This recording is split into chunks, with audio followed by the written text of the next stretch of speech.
Fala, galerinha, tô aqui fazendo uma estrada com sucador, vocês já viram isso? É a primeira vez que eu tô fazendo. Será que dá certo?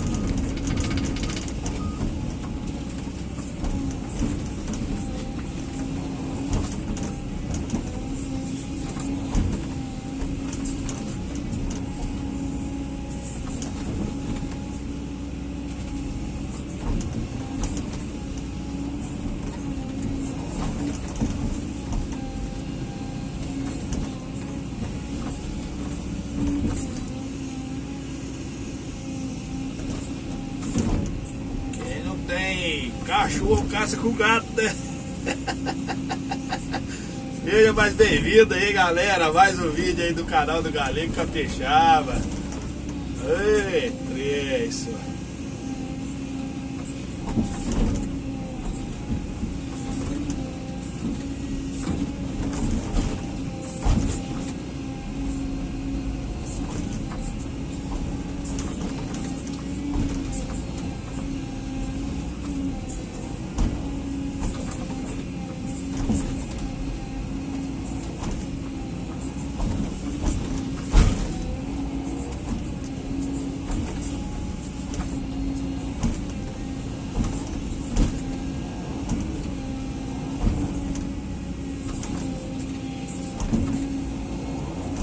É isso aí, galerinha. Vamos dando os pulos aqui devagar, né?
Pronto, galerinha.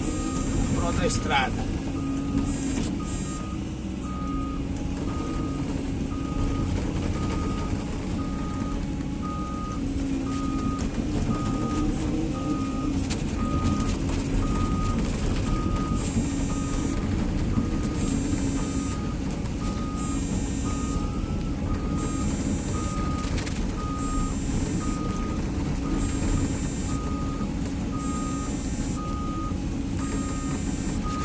Uns 40 metros de estrada.